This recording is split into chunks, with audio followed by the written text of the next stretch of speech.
Tonight on Boston's Race into History, the mayoral transition is officially underway as Acting Mayor Kim Janey says farewell and Mayor-elect Michelle Wu starts putting her team in place. A little bit later, we'll get into another area where Boston voters voiced a strong preference on November 2nd, namely getting back to an elected school committee.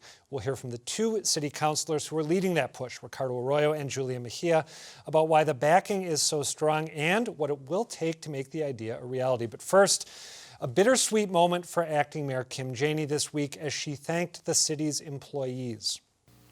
Working with you over the last 8 months has been an honor, and I am proud to have served with you.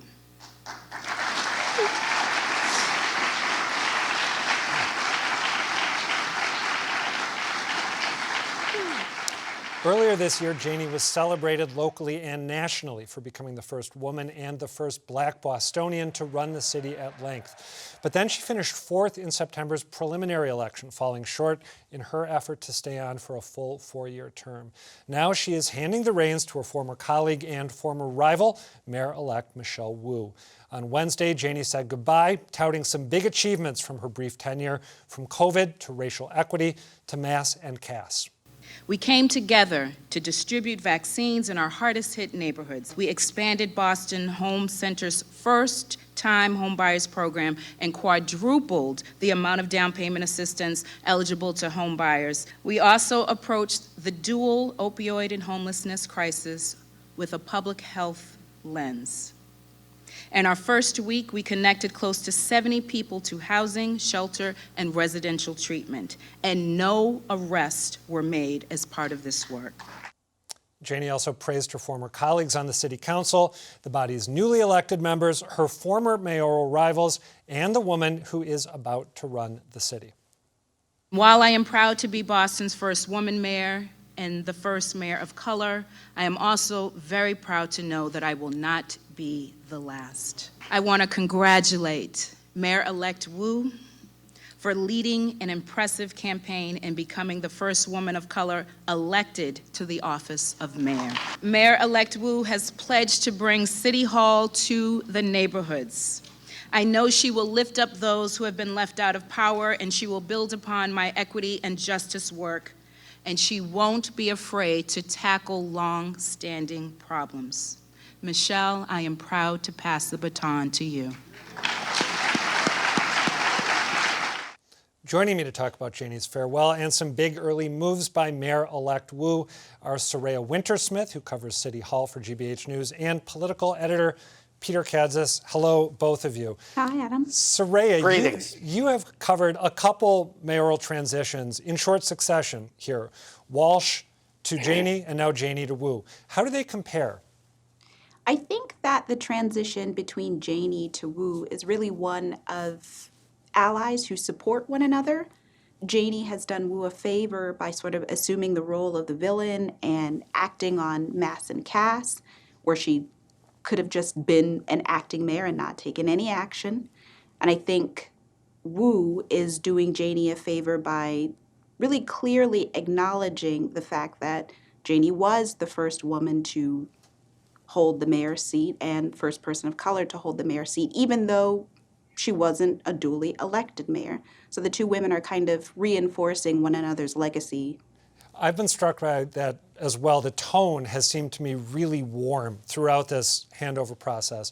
Peter Kadzis, when people look back on this period in Boston political history a few years from now, how is Kim Janey going to be remembered? Well, her administration, 7 months of it, really serves as a prologue, a political prologue to the Wu administration. Let's not forget that Janey was elected council president, setting her up to take over when Marty Walsh left, with the support of Michelle Wu.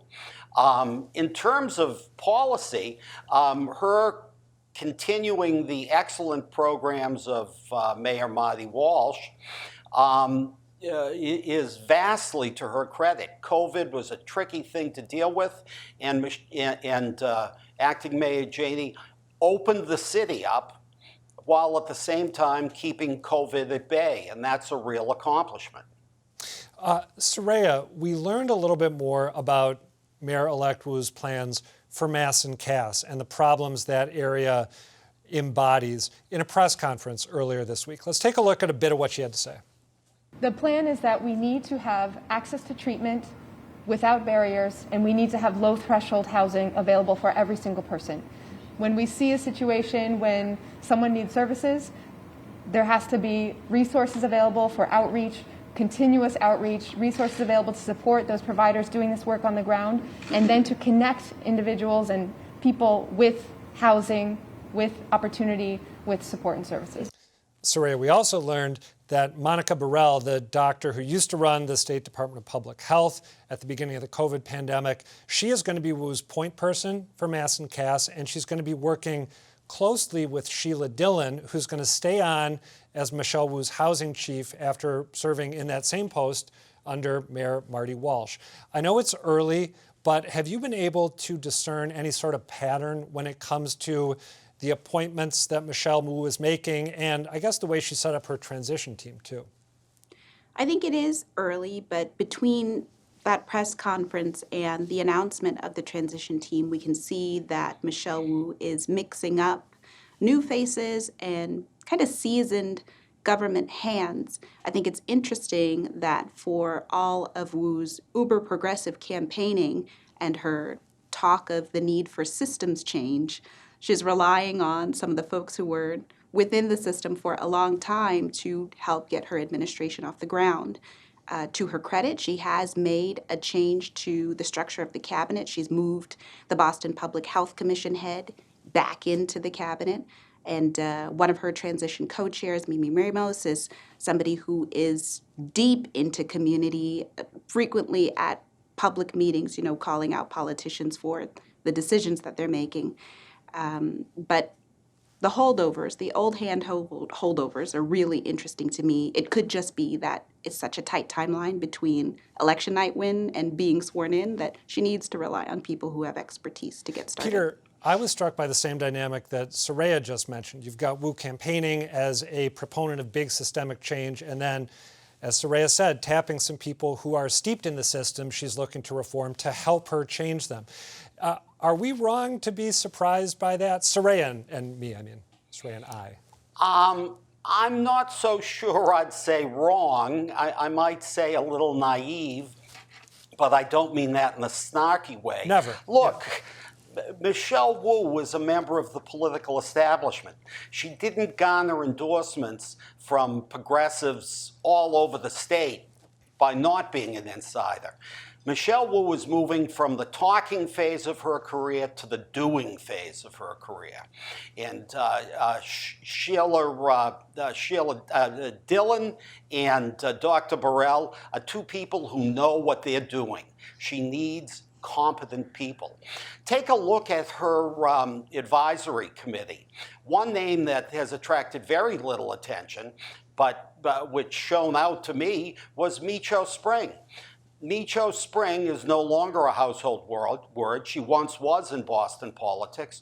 She worked in the Lindsay administration. Kevin White named her deputy mayor when she was 31 years old. Like Michelle Wu, she's immigrated to this country. She came to the U.S. when she was 10 years old from communist Cuba. She's the chair of global practice for a huge international communications company. If Micho Spring doesn't know who you are, your place in Boston business firmament is pretty shaky. So an insider's insider. Wu's parents, of course, emigrated from Taiwan. Wu, like me, emigrated from the Midwest, which is another big transition. Saraya Wintersmith, Michelle Wu this week faced some pointed questions on policing. Why was this on the minds of the people questioning her, and what did she have to say? I think this past election cycle was really a first one where we saw candidates for office not treating the police departments as if they were public servants who couldn't do anything wrong. Reform and reallocation were big themes of this race. And then we had the back-to-back incidents of violence against police. And now that Michelle Wu is coming into power, she's having to fully contend with what it means to restructure and reform in a place where police have enjoyed a lot of political clout. She said this week that the latest incident of police violence, where the 3 officers were shot responding to a standoff in Dorchester, that it's indicative of a need for systemic reform.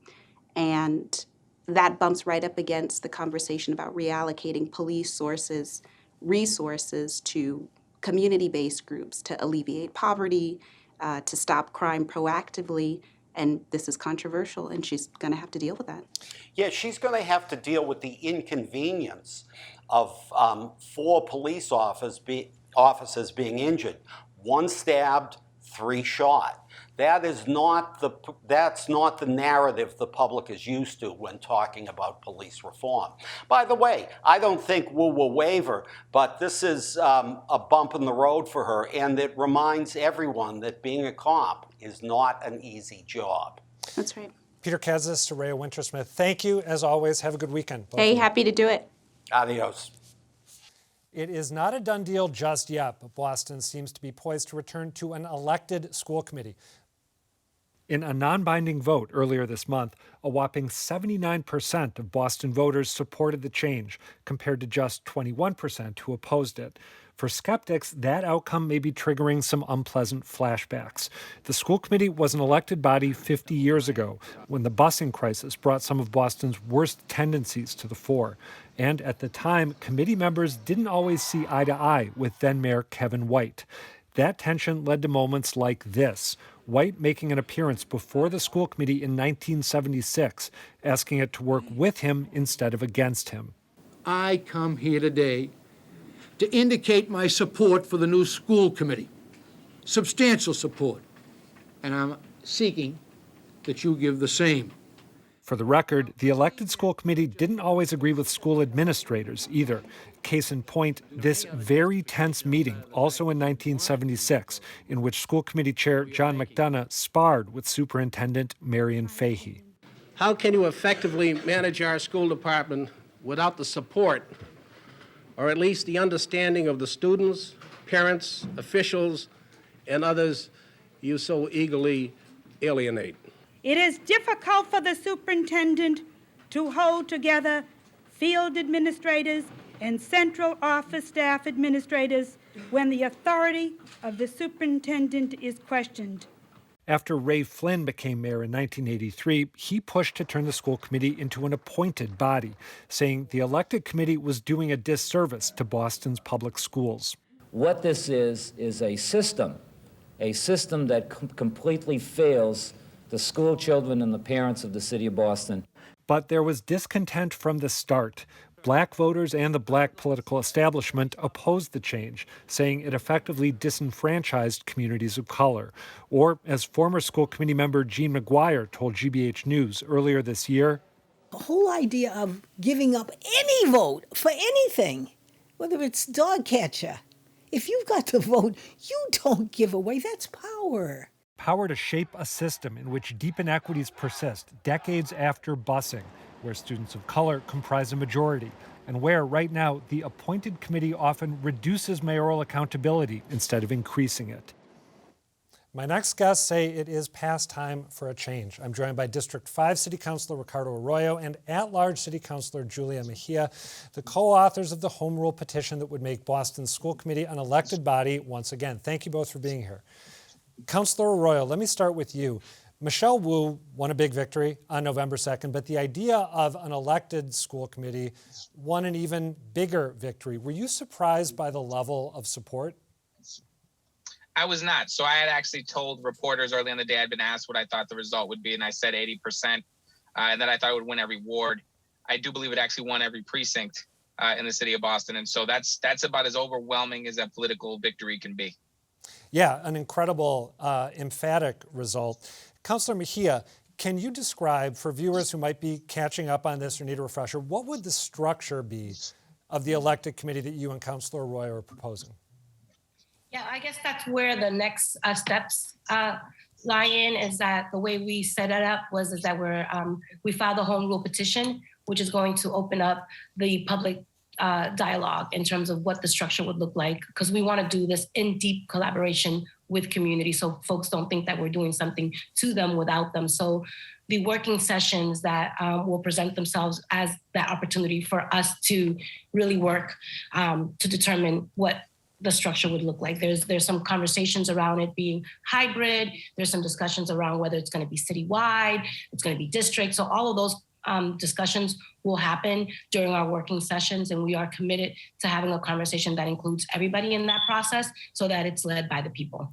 And a logistical point here, well, actually, I'll get to that in a second. I'm getting ahead of myself. Councilor Arroyo, let me ask you about Michelle Wu's position on an elected school committee. During the campaign, she was pretty emphatic about saying that she liked the idea of an elected committee, but wanted to maintain at least a few appointed slots because she wanted to guarantee that people with certain areas of expertise were represented. Is that a structure that you are open to at this point? So what I really have told folks, and I've meant it from the very beginning, is that this is, we've had an appointed school committee for now about 30 years. And there's been a number of issues with the independence of that body. And I speak to that as somebody whose father was once the president of the appointed school committee, served on that school committee. And so I have some idea of the difficulties even he had navigating those spaces. And so now as we move forward towards a body that is hopefully an elected body and much more accountable to residents and stakeholders, what I have told folks is any version of this that I am going to okay will have to be something that is done in collaboration, not just with me and Councilor Mejia, but also we have colleagues on this council, 11 other colleagues on this council that will have opinions and thought process on this. But I also want to make sure that this is led from the community level and so that we are having those discussions. And what I would say is Michelle Wu has been collaborative in the past in the way that she has thought about problems and the way that she has approached them. It is my hope that if what we hear overwhelmingly from folks is that they want a fully elected school committee, is that is the direction we will go. And I will just say that the actual question before the voters was, do you support an elected school committee? Not do you want some version of a hybrid or some other source of that? And I think, 80% outcome for do you want support an elected school committee is pretty clear cut and dry. You would have to then go into what they really meant was. But I think that question itself was about as upfront and clear as could be. You've both talked about the importance of community involvement and a community engagement process, which is about to begin, if it hasn't already. What's the timetable for that? Like, when are you going to start hearing from the community? How are you going to do it? And by what point do you expect to have your findings assembled? So I can speak on that briefly, and then I'll let Councilor Mejia go. The hope is that we get some of the early community listening sessions and possibly even a hearing done in this legislative term. The end of this legislative term for the city council is December 15th for folks who are watching. And so the hope is we can at least get a hearing started on that process and then maybe do something more independently with community organizations in collaboration with them to get actual community listening sessions. So separate and apart from the official city council session. And anything else Councilor Mejia would like to add to that? Yeah, no, I just wanted to just add that the intentionality is really that this is a community-driven effort. And as many opportunities as we can create to educate people and engage them in that process, I think the more apt we're going to be to see something that gets solidified and codified with the will of the people, which I believe will make it easier for us to pass it through the council, get it to the state house, and all of the steps that come with it. But it has to be driven by the people, and the will of the people has already been loud and clear, and now it's about us taking it to the finish line. When you talk about the importance of hearing from people, in my mind, I'm flashing back to the example of the Olympics, when there was the Olympic proposal, when there was a decision that was made and then presented to people. And I remember talking on this very set about how it's essentially, okay, we've made the decision and now we're going to get you on board. And you're talking about doing the reverse, essentially, which I think is worth highlighting.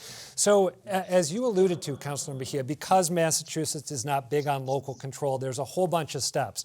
Council has to pass this. Mayor Wu, once she is mayor, has to sign it. Then it has to go to Beacon Hill. The legislature has to okay it. And then the governor has to give it his okay as well.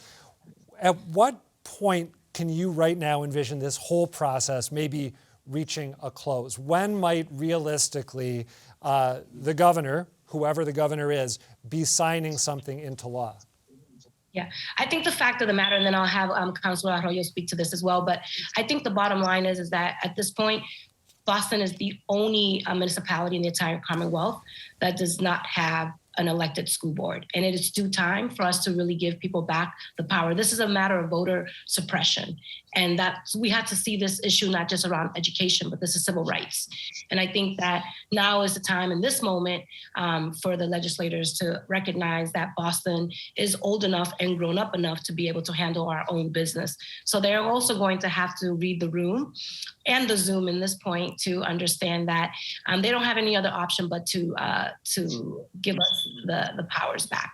Period. End of story. And in terms of time, I think Councilor Arroyo, if you want to speak a little bit to kind of what we're thinking about in that space.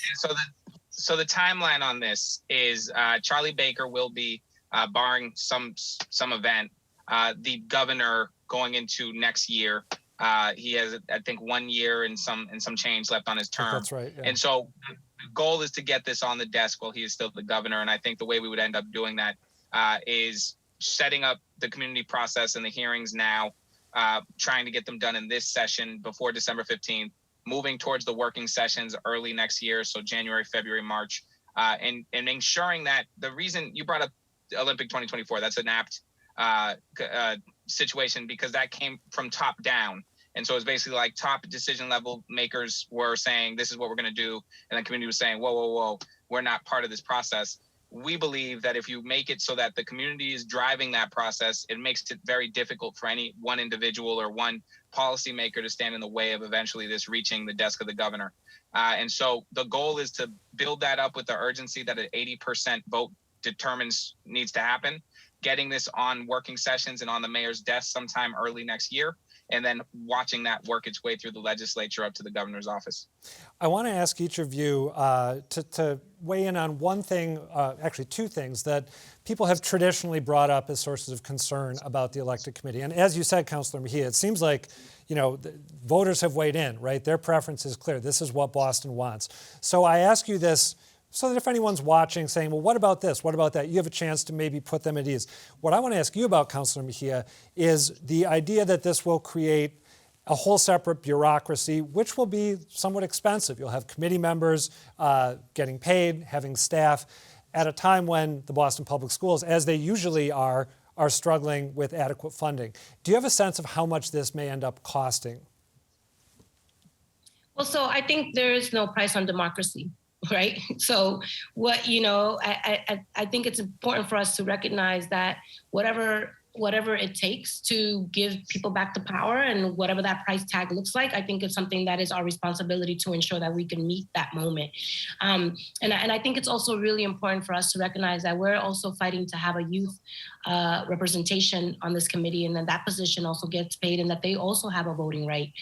So there's a lot to discuss. And I also want to underscore and utilize this moment to say that when we think about equity and we think about who are the folks that are going to run for these positions, there are a lot of working parents who are struggling to make their ends meet. And we need to make sure that whatever the rate is, that we're not creating financial barriers for people who have stake in the game, but just may not have the disposable income to be able to participate. So I think that it's really important for us to keep those things in mind as well.